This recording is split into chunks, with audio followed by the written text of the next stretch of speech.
ఇక రాజ్యాంగ సభ లేదా రాజ్యాంగ పరిషత్ యొక్క సమావేశాలు. యాక్చువల్గా మనకి దేశ విభజన జరిగిన తరువాత రాజ్యాంగ పరిషత్ లేదా రాజ్యాంగ సభలో సభ్యులు 299 మందికి పడిపోయారు. మరి ఇలా జరిగిన తరువాత మరి అంతకుముందు రాజ్యాంగ సభ లేదా పరిషత్కి ఎలక్షన్స్ జరిగిన వెంటనే ఎంతమంది సభ్యులు? 389 మంది సభ్యులు కదా, రైట్. మరి రాజ్యాంగ సభ లేదా రాజ్యాంగ పరిషత్కి ఎన్నికలు జరిగిన తరువాత 389 మంది సభ్యులతో ఒక బాడీ ఏర్పడిన తరువాత మనకి ఈ సమావేశాలు ప్రారంభం కావటం అనేది జరిగింది. మరి దాదాపుగా రాజ్యాంగాన్ని ఆమోదించుకునేటంత వరకు అంటే 1949 వరకు 11 సమావేశాలు జరిగాయి. ఇక ఆమోదం జరిగిన తరువాత 1950 జనవరి 24వ తేదీన 12వ సమావేశం జరిగింది. సో ఓవరాల్గా రాజ్యాంగాన్ని ఆమోదించుకునేటంత వరకు సమావేశాలు అయితే 11 జరిగాయి. ఆమోదించిన అనంతరం జరిగిన సమావేశంతో కలిపి అయితే 12 సమావేశాలు జరిగాయి. అంటే 12 సార్లు రాజ్యాంగ పరిషత్ సమావేశం జరిపిందన్నమాట. మరి ఇక రాజ్యాంగ పరిషత్ యొక్క మొట్టమొదటి సమావేశం 1946 డిసెంబర్ 9వ తేదీ నుంచి డిసెంబర్ 23వ తేదీ వరకు జరిగింది. మరి ఈ రాజ్యాంగ పరిషత్ సమావేశాలు ఎక్కడ జరిగాయి అంటే పార్లమెంటు సెంట్రల్ హాల్లో. ఎక్కడండి జరిగింది? పార్లమెంట్ సెంట్రల్ హాల్లో మరి ఈ సమావేశం మొదటి సమావేశం అనేది ప్రారంభం కావటం అనేది జరిగిందనమాట. మరి యాక్చువల్గా ఈ మొదటి సమావేశానికి మరి 211 మంది సభ్యులు అటెండ్ కావటం జరిగింది. ఎంతమంది సభ్యులు అటెండ్ అయ్యారు? 211 మంది సభ్యులు అటెండ్ కావటం జరిగింది. వివిధ కారణాల దృష్ట్యా కొంతమంది ముస్లింలు, కొంతమంది స్వదేశీ సంస్థానాల నుంచి వచ్చేవారు అటెండ్ కాలేదు. అయితే మరి ఈ సమావేశానికి హాజరైన సభ్యుల్లో 211 మంది సభ్యుల్లో ప్రముఖుడు సీనియర్ వ్యక్తి డాక్టర్ సచ్చిదానంద సిన్హా. మరి ఆ డాక్టర్ సచ్చిదానంద సిన్హా గారిని అతను సీనియర్ కాబట్టి టెంపరవరీగా తాత్కాలికంగా సభకి అధ్యక్షత వహించమని అతన్ని నియమించడం అనేది జరిగింది. అంటే ఎన్నికైన వ్యక్తుల్లో ఎవరైతే సీనియరో అతన్ని తాత్కాలిక అధ్యక్షుడిగా ఎంపిక చేయటం అనేది జరిగింది. ఈ సాంప్రదాయాన్ని మనము ఫ్రాన్స్ దేశం నుంచి తీసుకున్నాము. మరి ఇక సీనియర్ సభ్యుడు కాబట్టి డాక్టర్ సచ్చిదానంద సిన్హా పేరుని ప్రతిపాదించిన మరొక సభ్యుడు ఎవరు అంటే జేబీ కృపాలాని. ఎవరండి? జేబీ కృపాలాని. ఈయన దేశ విభజన సమయం నాటికి భారత జాతీయ కాంగ్రెస్ పార్టీకి అధ్యక్షుడిగా జేబీ కృపాలాని గారు పనిచేస్తున్నారు. కాబట్టి రాజ్యాంగ పరిషత్కి తాత్కాలిక అధ్యక్షుడిగా ఎవరు ఎన్నిక కాబడ్డారు అంటే మరి సచ్చిదానంద సిన్హా. అతని పేరును ప్రతిపాదించిన వ్యక్తి ఎవరు అంటే జేబీ కృపాలాని. మరి రాజ్యాంగ పరిషత్కి తాత్కాలిక ఉపాధ్యక్షుడిగా నియమింపబడిన వాడు ఫ్రాంక్ ఆంథోనీ. ఎవరండి? ఫ్రాంక్ ఆంథోనీ. మరి ఈయన ఉపాధ్యక్షుడు, ఆయన తాత్కాలిక అధ్యక్షుడు. ఎవరు? సచ్చిదానంద సిన్హా. రైట్. మరి ఇలా సమావేశాలు జరుగుతున్నాయి. 1946 డిసెంబర్ 11వ తేదీ అంటే 2 రోజుల తరువాత 1946 డిసెంబర్ 11వ తేదీన శాశ్వత అధ్యక్ష పదవికి మరి ఆయన్ని ఏకగ్రీవంగా ఎన్నుకోవటం అనేది జరిగింది. రాజ్యాంగ పరిషత్తుకి అధ్యక్షుడిగా, శాశ్వత అధ్యక్షుడిగా ఏకగ్రీవంగా ఎన్నికైన వారు ఎవరు అంటే డాక్టర్ బాబు రాజేంద్ర ప్రసాద్. ఎవరండి? డాక్టర్ బాబు రాజేంద్ర ప్రసాద్ శాశ్వత అధ్యక్షుడిగా ఎంపిక కావటం జరిగింది. అది ఏకగ్రీవం, ఎన్నికనే జరగలేదు. ఏకగ్రీవంగా ఆయన ఎంపిక అయ్యారన్నమాట. ఇక ఉపాధ్యక్షుడిగా హెచ్జి ముఖర్జీ, విటి కృష్ణమాచారి గారు ఎన్నికయ్యారు. ఉపాధ్యక్షులుగా హెచ్సి ముఖర్జీ గారు, విటి కృష్ణమాచారి గారు. అదేవిధంగా రాజ్యాంగ పరిషత్కి కార్యదర్శిగా మరి హెచ్బి అయ్యర్. కార్యదర్శిగా ఎవరు ఎన్నికయ్యారు అంటే హెచ్బి అయ్యర్. మరి రాజ్యాంగ పరిషత్కి ముఖ్య లేఖకుడిగా ఎన్నికైన వారు ఎస్ఎన్ ముఖర్జీ. ఎస్ఎన్ ముఖర్జీ ముఖ్య లేఖకుడు. మరి రాజ్యాంగ పరిషత్కి ముఖ్య సలహాదారుడిగా, గొప్ప న్యాయవాదిగా ఎన్నికైన వారు బెనగల్ నరసింగరావు. ఎవరండి? బెనగల్ నరసింగరావు. ఈయన మనకి చిత్తూరు రాజ్యాంగ ప్రతిని కూడా ఈ బెనగల్ నరసింగరావు గారే రాయటం జరిగిందనమాట. సో ఇట్లా రాజ్యాంగాన్ని 1949 నవంబర్ 26వ తేదీన ఆమోదించుకునేటంత వరకు 11 సమావేశాలు జరిగాయి. ఆమోదించుకున్న తర్వాత మరొక సమావేశం జరిగింది. 1950 జనవరి 24న మొత్తం 12 సమావేశాలు జరిగాయి. మరి ఇలా ఈ రాజ్యాంగ పరిషత్తు మొదటి సమావేశం నుంచి 12 సమావేశాల వరకు కూడా మరి వివిధ సందర్భాల్లో రాజ్యాంగాన్ని రాయడానికి పట్టిన సమయాన్ని మనం ఒకసారి క్యాలిక్యులేట్ చేస్తే భారత రాజ్యాంగాన్ని రాయటానికి పట్టిన సమయం 2 సంవత్సరాల 11 నెలల 18 రోజుల సమయం పట్టిందన్నమాట. 2 సంవత్సరాల 11 నెలల 18 రోజుల సమయం భారత రాజ్యాంగానికి రాయటానికి పట్టింది. మరి ఈ రాజ్యాంగ పరిషత్ సభ్యులతో అనేక కమిటీలను మనం ఏర్పాటు చేసుకున్నాం. దాదాపు 22 కమిటీలని మనం ఏర్పాటు చేసుకొని ఆ కమిటీల యొక్క సహాయ సహకారాలతో ఆ కమిటీలు చేసిన వర్కౌట్లతో భారత రాజ్యాంగాన్ని ఒక సుదీర్ఘమైన భారత రాజ్యాంగాన్ని డాక్టర్ బిఆర్ అంబేద్కర్ గారి నేతృత్వంలో డాక్టర్ బిఆర్ అంబేద్కర్ గారి అధ్యక్షతన రాజ్యాంగాన్ని రూపుదిద్దుకున్నాం. అందువలనే మన దేశ రాజ్యాంగానికి పితామహుడు డాక్టర్ బిఆర్ అంబేద్కర్ అన్నమాట. సో ఆ విధంగా మనకి రాజ్యాంగాన్ని రాసుకోవటం అనేది జరిగింది. సో ఇప్పటి వరకు మనము భారత రాజ్యాంగానికి సంబంధించిన చరిత్ర పరిణామం గురించి చెప్పుకున్నాం. రాజ్యాంగ పరిషత్ లేదా సభకి ఎలాగ ఎన్నికలు జరిగాయి అనేది చెప్పాం. మరి అలా ఎన్నికల అనంతరం ఎవరెవరు ఏ వర్గం నుంచి ఏ పార్టీ నుంచి రాజ్యాంగ పరిషత్కి ఎవరు ఎన్నిక కావటం జరిగింది అని చెప్పాం. మరి అలాగే రాజ్యాంగ పరిషత్తు నిర్వహించే వివిధ సమావేశాల తీరుతెన్నుల గురించి ఇప్పటి వరకు మనము నేర్చుకున్నాం. మనకి మొత్తం రాజ్యాంగ రచనకు అలాగే అంతిమంగా రాజ్యాంగాన్ని ఆమోదించినంత వరకు పట్టిన సమావేశాలు 11.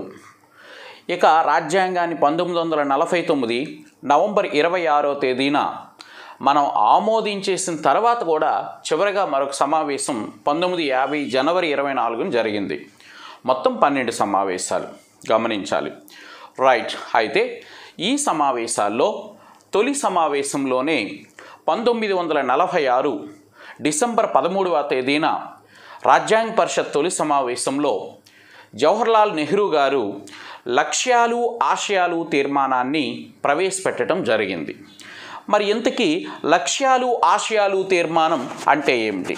లక్ష్యాలు ఆశయాలు తీర్మానం ఏం చెప్తుందంటే అసలు భారత రాజ్యాంగం దేనికోసం, ఎవరి కోసం, ఎవరి ప్రయోజనాల కోసం, దేనిని సాధించడం కోసం అనే అర్థాన్ని ఇచ్చే తీర్మానమే లక్ష్యాలు ఆశయాలు తీర్మానం అన్నమాట.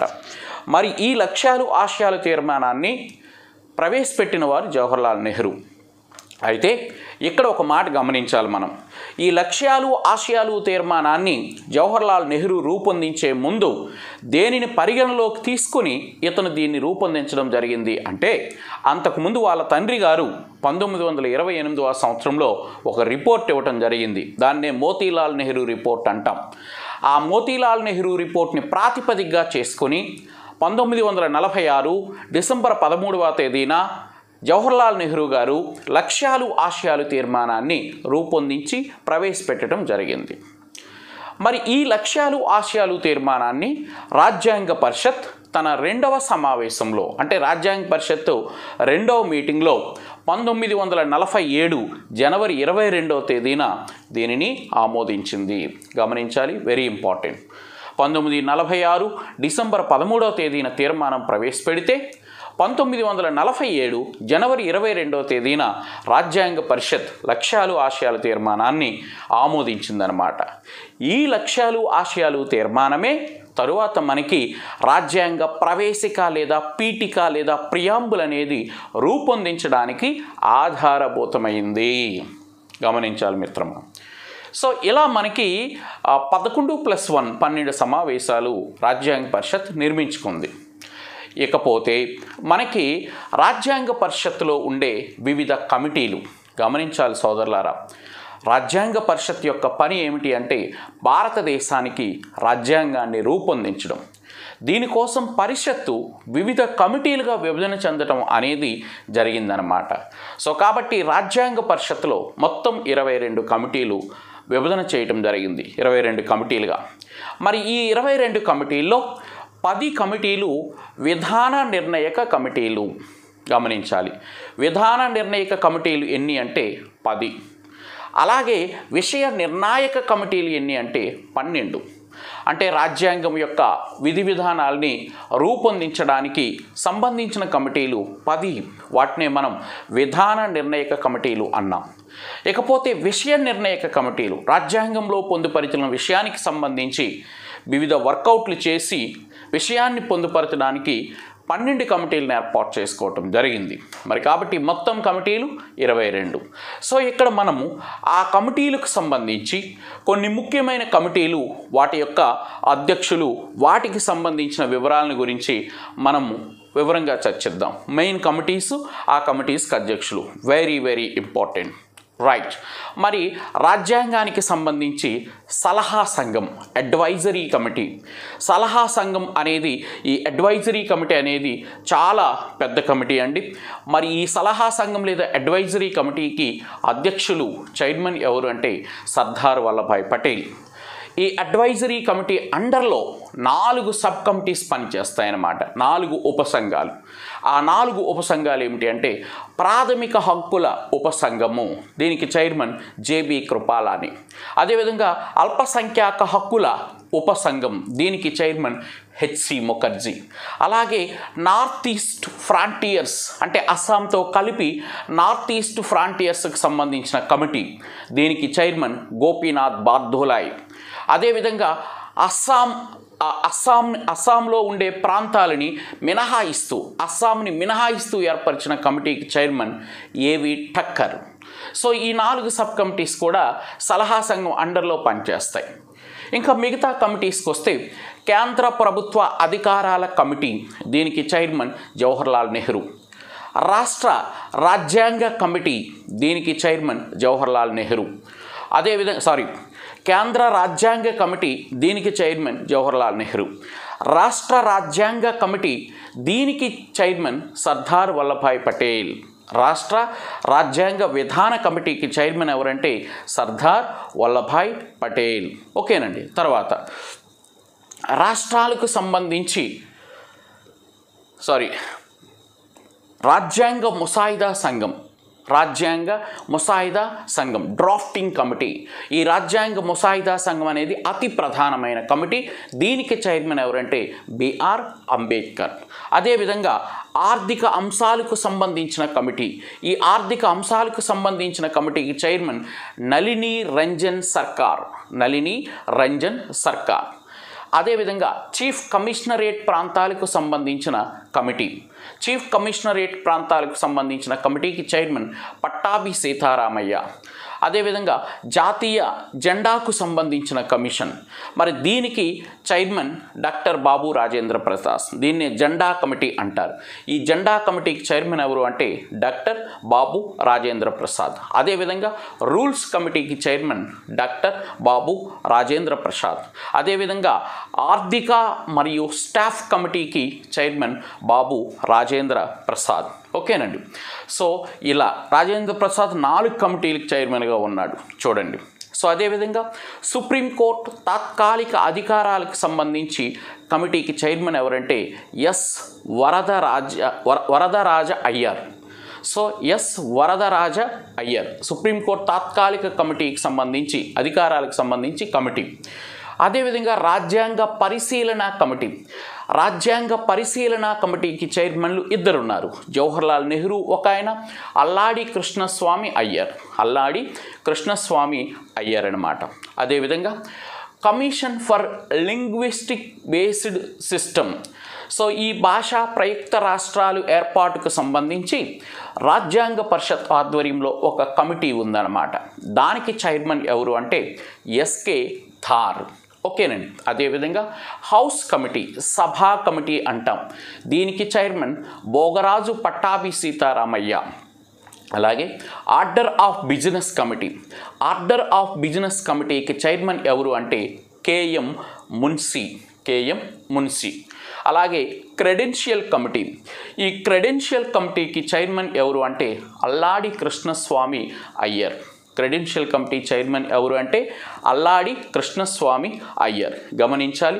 సో ఇలా మనకి చాలా కమిటీలు ఉన్నాయి. మనం చాలా జాగ్రత్తగా వీటిని గుర్తుపెట్టుకోవాలి.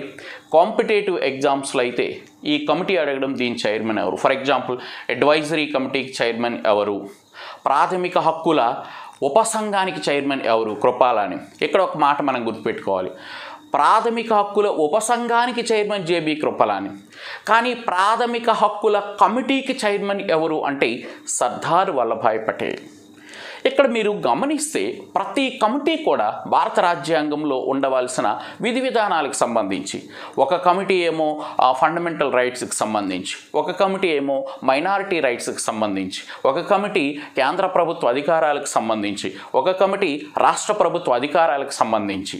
అంటే మీరు ఇక్కడ ఒకటి అర్థం చేసుకోవాలి, ప్రతి కమిటీ కూడా రాజ్యాంగంలో కూర్పు చేయటానికి అవసరమైన ఒక్కొక్క అంశాన్ని తీసుకొని దాని మీద పరిశీలన చేసి అనేక ప్రాంతాలు తిరిగి అనేక మంది అభిప్రాయాలు తీసుకొని అనేక దేశాల రాజ్యాంగాల్ని పరిశీలించి ఆ అంశాలన్నింటినీ కూడా తీసుకొని రావటం అనేది జరిగింది కదా.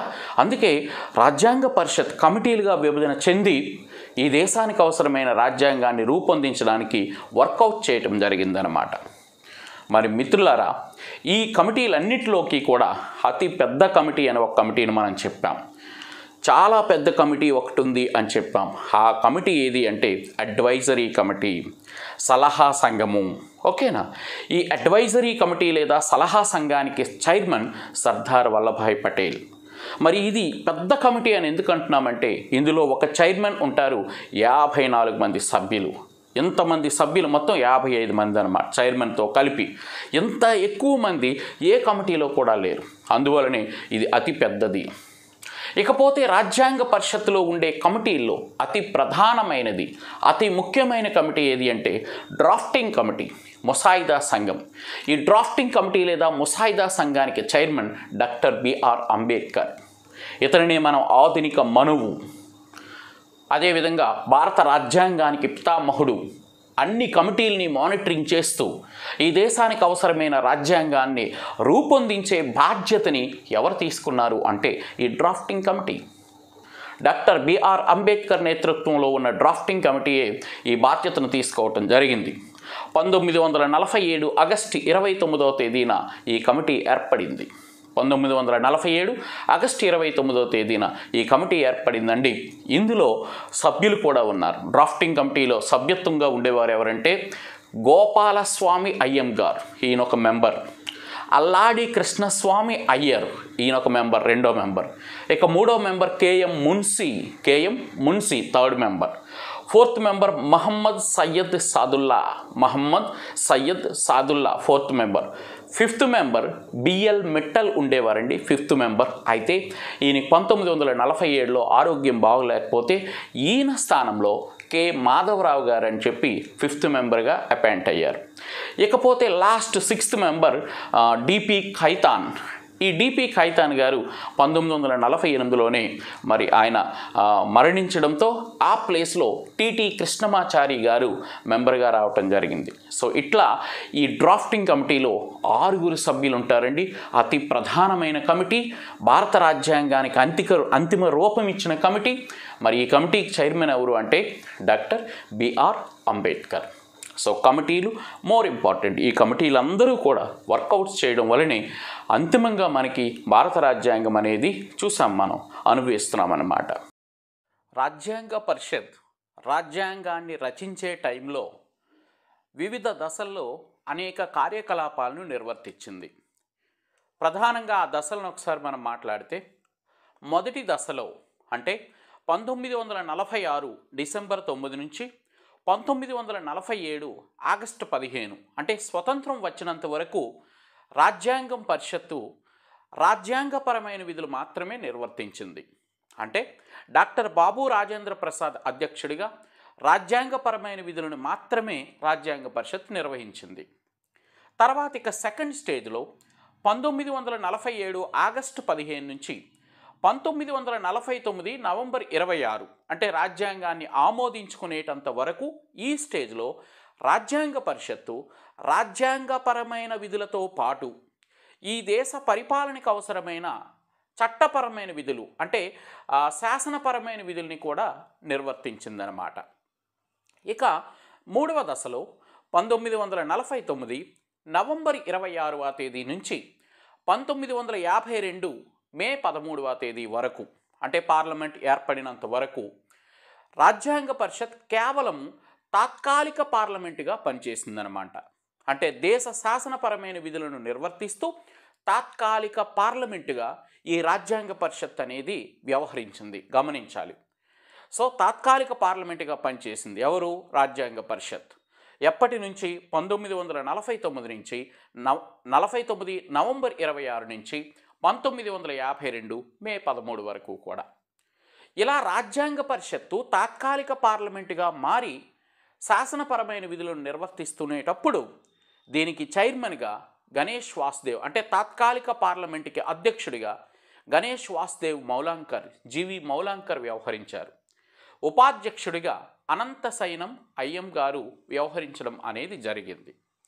సరే, ఏది ఏమైనా మిత్రులారా, భారత రాజ్యాంగ పరిషత్తు చాలా ముఖ్యమైనది.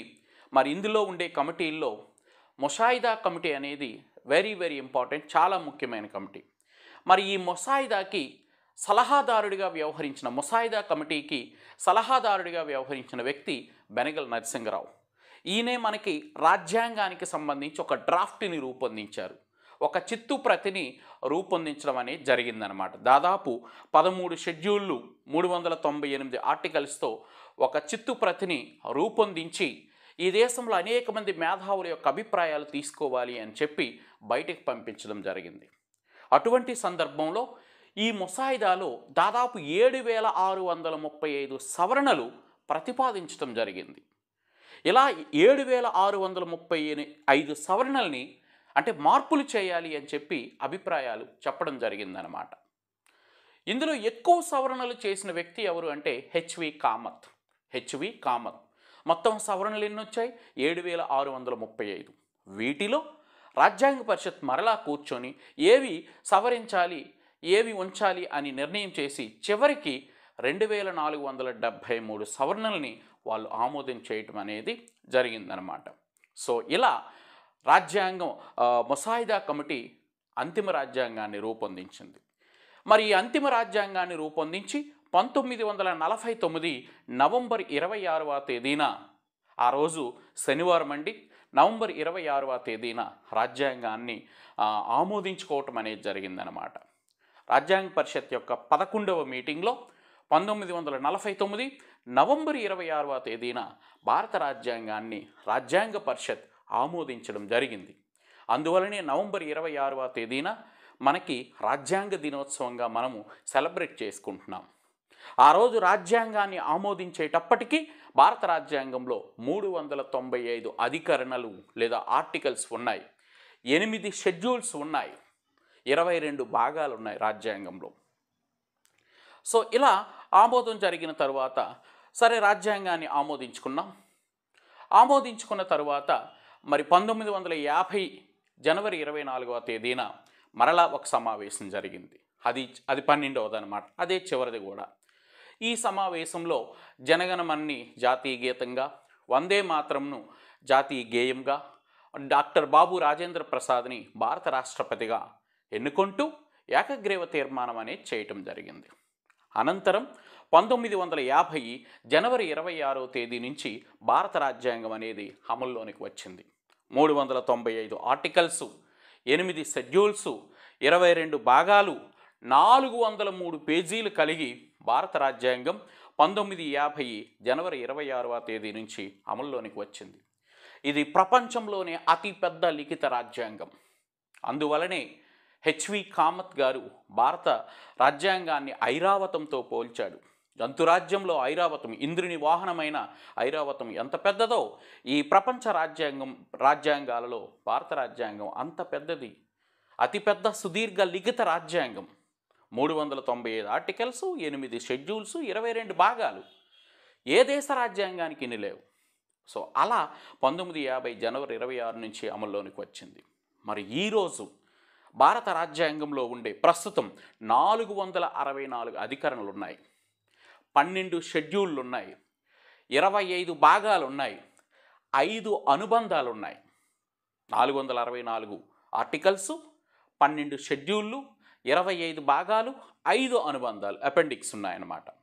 సో 5 అనుబంధాలు భారత రాజ్యాంగంలో ఉన్నాయి. ఇది చాలా పెద్ద రాజ్యాంగం. భారత రాజ్యాంగం అనేది ప్రధానంగా హిందీలోను ఇంగ్లీష్లోను రాసుకోవటం జరిగింది. ఓకేనండి. సో మరి ఇలా ఈ భారత రాజ్యాంగం అనేది ఇంప్లిమెంటేషన్లోనికి అసలు జనవరి 26వ తేదీనే ఎందుకు రాజ్యాంగం అమల్లోనికి రావాలి? ఆ రోజునే మనం గణతంత్ర దినోత్సవంగా సెలబ్రేట్ చేసుకుంటున్నాం.